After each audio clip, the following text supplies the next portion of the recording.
Assalamualaikum warahmatullahi wabarakatuh. Sebelumnya perkenalkan kami dari kelompok 7 dan pada kesempatan kali ini kami akan membahas terkait anti kanker. Kelompok 7 sendiri terdiri dari Rahayu Siti Fatimah, Divani Armandita, Sofi Nurasmawati, Hayakania, dan Zafira Putri. Pada kesempatan kali ini terdapat beberapa topik utama yang akan kami bahas, yaitu patogenesis dan patofisiologi kanker, target kerja anti kanker, mekanisme kerja obat anti kanker, efek samping obat anti kanker, dan aplikasi klinis anti kanker. Kanker sendiri merupakan salah satu jenis penyakit tidak menular yang masih menjadi penyebab kematian terbesar di dunia. Penyakit kanker ini ditandai dengan pertumbuhan sel yang tidak teratur dan kemampuan sel untuk menyerang jaringan biologis lainnya, baik dengan pertumbuhan langsung di jaringan yang bersebelahan atau dengan migrasi sel ke tempat yang jauh. Pertumbuhan yang tidak teratur ini menyebabkan kerusakan DNA, sehingga terjadi mutasi di gen vital yang mengontrol pembagian sel dan fungsi lainnya. Pengobatan kanker secara medis selama ini dilakukan melalui pembedahan, penyinaran, dan terapi kimia. Salah satu yang menjadi perhatian adalah kemoterapi yang diikuti dengan penggunaan obat-obat anti kanker dari berbagai golongan.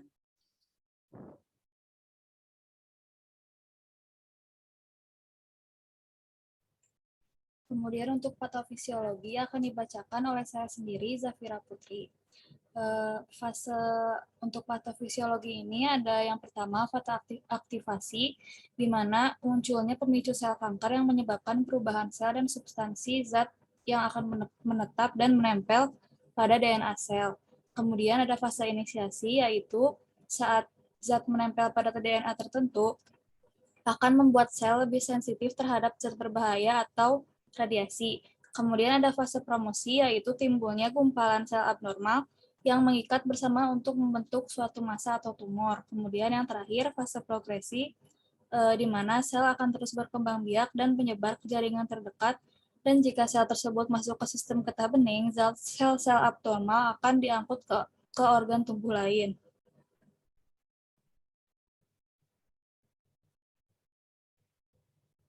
Kemudian ada patogenesis dari fase transformasi tersebut yang sebelumnya disebutkan. Ada fase promosi yang menyebabkan adanya gumpalan sel abnormal yang terbentuk suatu massa atau tumor. Kemudian dari gumpalan tersebut adanya ketidakseimbangan sistem koagulasi pada pasien kanker melibatkan beberapa faktor, yaitu faktor klinis dan faktor biologi. Faktor klinis itu terkait pasien, terkait kanker, faktor resiko yang terkait terapi seperti kemoterapi, operasi, transfusi, dan lain-lain. Untuk faktor biologi merupakan sel kanker yang diaktifkan sistem hemostatis melalui ekspresi protein prokoagulan, terpapar lipid prokoagulan, pelepasan sitokin, inflamasi, dan mikropartikel, serta adesi pada sel vaskular pejamu. Faktor prokoagulan utama adalah faktor jaringan. Faktor jaringan yang dilepaskan oleh permukaan sel kanker dapat menyebabkan terjadinya keadaan hiperkoagulasi lokal maupun sistemik.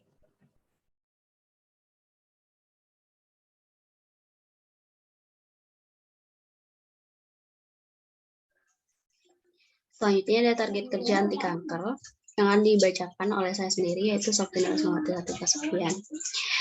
Obat anti kanker umumnya bekerja dengan merusak DNA. 1. Golongan antimetabolit. Antimetabolit merupakan obat anti kanker yang bekerja menghambat enzim-enzim yang diperlukan guna memproduksi basa yang menjadi bahan penyusun DNA. Contoh obatnya yaitu methotrexate. Obat methotrexate memiliki target utama yaitu enzim dihidrofolat reduktase. Yang kedua, golongan antimetabolit. Contoh obatnya adalah karboplatin. Target utama dari karboplatin adalah DNA.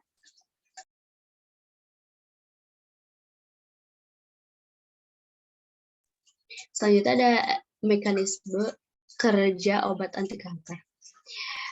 Methotrexate menghambat enzim dihidrofolat reduktase dan merupakan bagian antimetabolit yang berkarakter.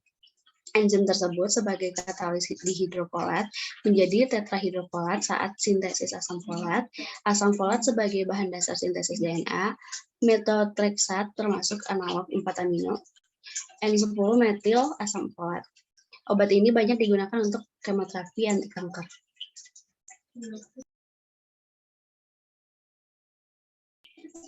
Selanjutnya ada mekanisme dari karboplatin. Mekanisme aksi obat ini adalah dengan cara mengganggu pertumbuhan sel-sel kanker. Obat ini adalah agen alkilasi yang terikat secara kovalen dengan DNA yang akan memodifikasi siklus sel dengan mengganggu struktur dan fungsi DNA.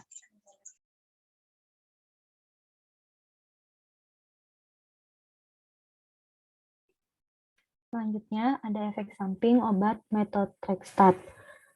Efek samping ini terjadi pada sistem respirasi, yaitu berupa hipersensitivitas pneumositis, edema paru non-kardionik, fibrosis paru, pleurisy, dan nyeri dada akut.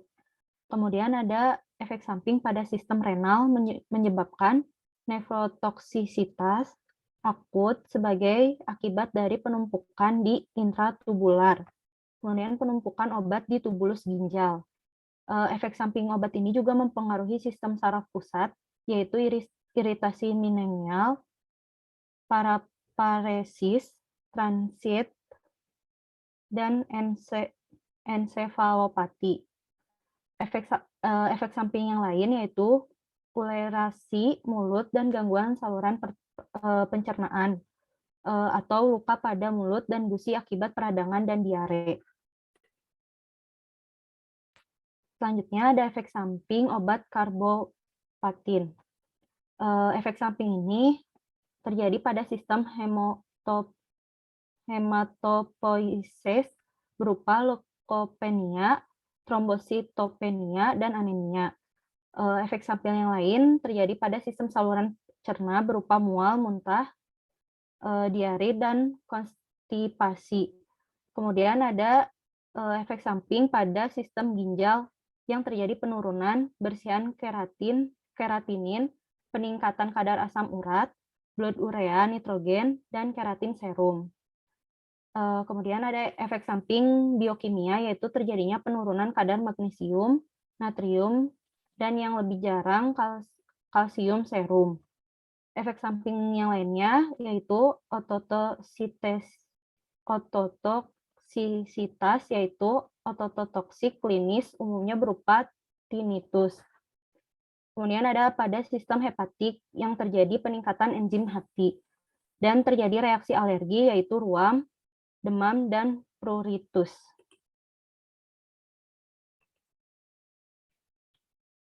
Kemudian ada aplikasi klinis obat metotrestat,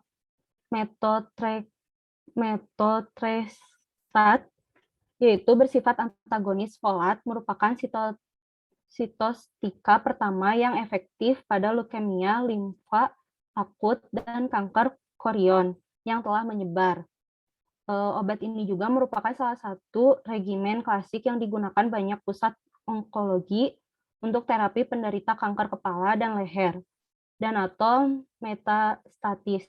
Biasanya digunakan untuk terapi lini kedua pada pasien yang gagal dengan regimen berbasis platinum, atau terapi lini pertama pada pasien penderita yang tidak dapat mentoleransi terapi kombinasi cisplatin 5-FU. Kemudian ada aplikasi klinis obat karboplatin. Digunakan untuk terapi paliatif untuk pasien-pasien dengan karsinoma serviks recurrent. Setelah menjalani kemoterapi, pasien sarkoma gingiva atau tumor pada gusi pada stadium awal. Selain itu, pasien dengan stadium 2B, 3, dan 4A menggunakan terapi radiasi yang dikombinasikan dengan kemoterapi.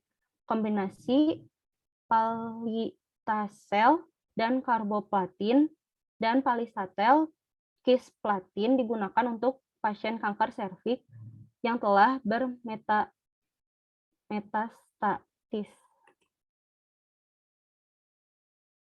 Kemudian ada kesimpulannya.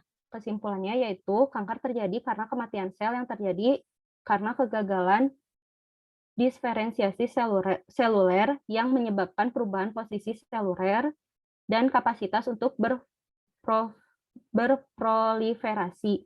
Pada prosesnya timbul gumpalan atau sel abnormal yang mengikat bersama untuk membentuk suatu massa atau tumor, menyebabkan ketidakseimbangan sistem koagulasi. Adapun contoh obat anti kanker yaitu methotrexate dan carboplatin. Keduanya merupakan golongan antimetabolit yang bekerja menghambat enzim-enzim yang diperlukan guna memproduksi basa yang menjadi bahan penyusun DNA.